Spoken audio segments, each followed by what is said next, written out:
acid that was sprayed out. And, you know.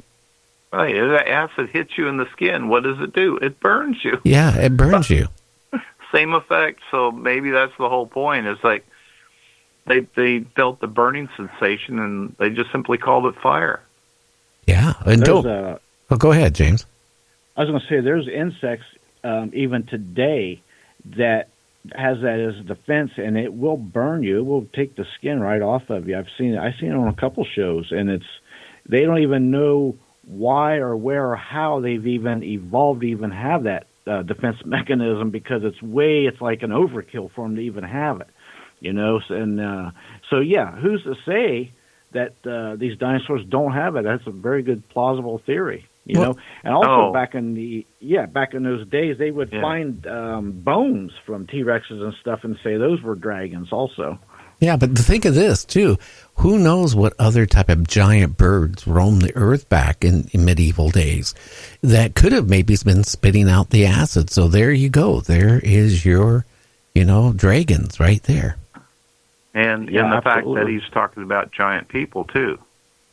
Oh, yeah. All the way up to recently, look what he mentioned, what the soldiers supposedly found. Of course, that's been going around on the internet for a long time, but there's people that swear that, some of our infantry did run across a giant. Yeah, there was supposed to be, they had to take it away on a big trailer or something. But yeah, I remember that seeing reports about that. And hey, again, maybe they can go into the tunnels and the caves under there like he was talking about. And, they could disappear for a while and come out and pop out just like in Vietnam when they had the tunnel systems. They could pop out here and there. It was hard to find them. Oh, tell me about that. Yeah. Tunnels underneath tunnels were underneath tunnels. So even if they bombed the first layer of tunnels, there were still tunnels underneath those tunnels. Yeah. But, it makes me wonder, how about the giant beaver that has been reported? Freaky.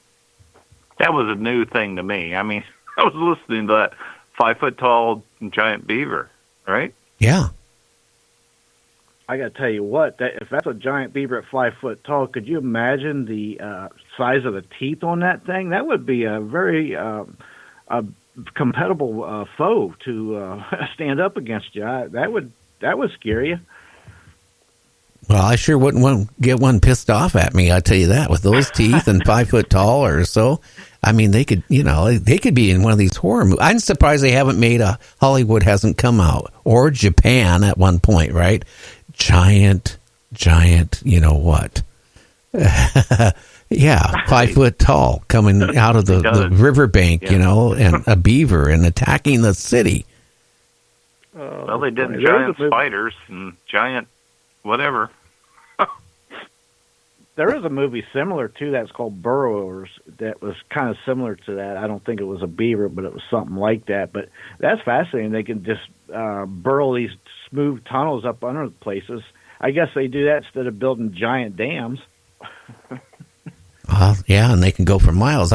I mean, there's so many things out there, and Joe, Taylor has been all around the world. He collects bones. That's been his passion since he's a kid. And he works for different museums, reconstructing dinosaur bones and putting them together. And, and if they don't have the bone, he'll make the bone, to fit the part they need. I mean, he's been everywhere, in Texas, where he found dinosaur bones, and then above where the dinosaur bones, he found camel bones. They found prehistoric camel bones all across this country, even into Canada. So, I mean, the climate at one point was probably, beautiful, nice, and how can I say it? Well, what I found interesting was the flat layering he was talking about, and all of a sudden there's this disruption, and more flat layering. And thinking about, it had to be a more recent disaster. And we're not talking about millions of years ago, and as much as maybe tens of thousands. I mean, a lot sooner than we think, because if there's still remaining species of these dinosaurs around, and honestly, remember we were talking about the fact that dinosaurs needed more oxygen in the day, and there's less oxygen on the Earth.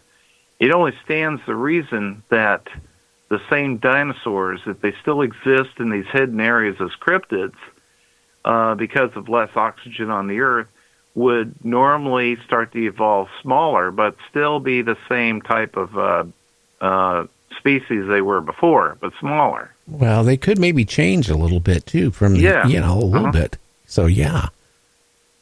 Maybe that's something to think about. Maybe Mothman and stuff like that could have been something prehistoric that kind of evolved into what it is.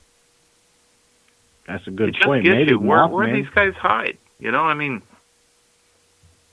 That is the hard part, because, I mean, you look how many, the forest out there where even man hasn't gone, caves, depending on what part of the country is, there's many underground caves out there that even humans haven't even explored yet.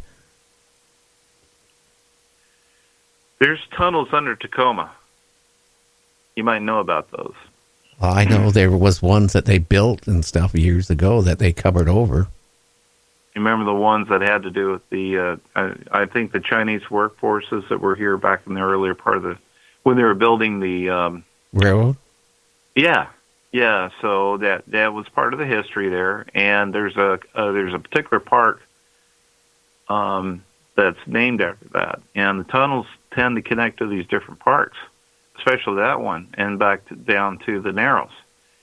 And there's been sightings. And I think they're using some of the existing artificial tunnels that we've made to hide in them.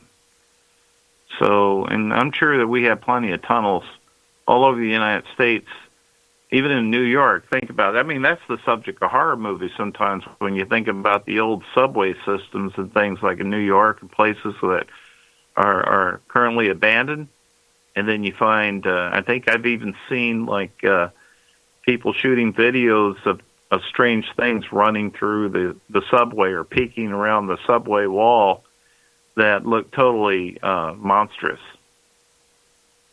So. Well, it's possible because some of these tunnels have been empty for how many years? Over 100 and some years.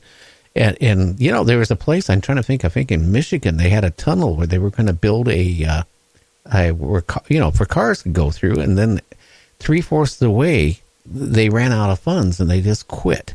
And that's been never, it's a parkway. It never opened up. Just think about all these places out there, maybe cryptics, that's where they call home. And then you got maybe a few homeless people that venture that far into one of these old, tunnels or old, where the rail cars used to go and all that stuff. And, hey, maybe they disappear. We even in Seattle, I'm not sure how many hidden areas are down there, but the old Pioneer Square, where they had to raise up the street, back when the lower part of Seattle was too low. So the first floor became the basement, and they basically put the street on stilts. Oh, yeah. I don't know if that was like a turn of the century, in the last century. And you don't know how many hidden areas down underneath there that some things can hide. Oh, there's a lot of places all over the world this way. So when it comes to where cryptics could live, certain types, you like Mothman or Thunderbird, or who knows what's out there. There could be things that we don't even know exist because we just don't see them. Again, if you're unfortunate, right, and you're walking somewhere where you shouldn't be, right, maybe out in the woods, or maybe you're homeless and you go into some caves to live, or you go into underground tunnels, right, that maybe you haven't been fully explored for the last 70, 80 years, you could disappear. Who would know you were gone? But maybe it's enough of them to keep these creatures happy. I don't know. Well, I certainly wouldn't. I have a problem with even just going out in the woods by myself at night. And that's more of I think just something I just feel very cautious about doing anything by yourself. There's safety in numbers. I still believe in that. You got a group of people, you're not going to be picked off like, animals stalk single humans walking out into the woods, but there's multiple people, they tend to stay away, So, but, and you don't know. Yeah, but look at all the people, if you read the 411 book, the cases where, there's 4 or 5 people jogging together, or they're out on a path, right? but there's one person just a little bit slower, and maybe it's like 20 feet behind, and they're not quite paying attention to that one person. They turn around, they're gone, no trace. Or the trace where that woman and her friend, went jogging, and they jogged that path so many times. And then all of a sudden she vanished. And then they found remains of her where, the search and rescue looked over and over and over in that area, couldn't find anything. All of a sudden her remains were there, what was left of them. Makes you wonder what is going on. And there's no answers. There's no answers that give you a solid reason why these things happen. I mean, I can understand something disappearing and then all of a sudden something reappearing. I can understand that. That's what I'm trying to say is that if someone completely disappears and all of a sudden their remains end up close by, well, we already searched that area, and now all of a sudden they show up. So it doesn't make any sense. Well, I put it this way. A mountain lion or a cougar isn't going to do that and dispose of it the way these people have been found. Whatever it is, the predator who done it, just probably dropped it there for a reason to, for knowing that maybe that rescue group will come back by again and check, and there it is. Just to say, ha to you. Yeah. The most bizarre instance was that group of Russians, I think, in the up in the snow areas. I forgot where they were in Eastern Europe, but I think you might even know that case where these Ukrainians, I think, or Russians were. It was a group of about 6, 7 of them, and they found them in strange circumstances. Their bodies were far away. Their clothing were removed. Very, very bizarre case. Yeah, it was like something was attacking them, and attacking them, one by one, and they were so scared they were trying to get away, and then they got picked off. Yeah. And these things happen. People need to be aware of that. I mean, that's why you got to be cautious when you go to places that are remote. I think it gives good reason for it. Well, all I can say is we can't say that cryptics do exist or don't exist, but I do think there's a lot of things out there. Just like I've said numerous times on my show, ever so often something washes up on the beach. Scientists look at it and say, well, they should have been, that didn't exist for the last, million years or the last 100,000 years. How is that there? Well, it's the same thing. How do we know that dinosaurs of some sort still aren't roaming certain areas, or some other type of cryptics, like a prehistoric man kind of involved in between a prehistoric man and maybe even in between a Bigfoot and whatever they were. We don't know. And that's, maybe someday we'll find it.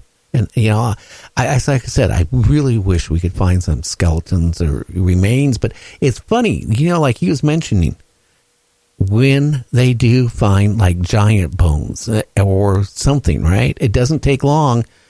Where did it go? It was found.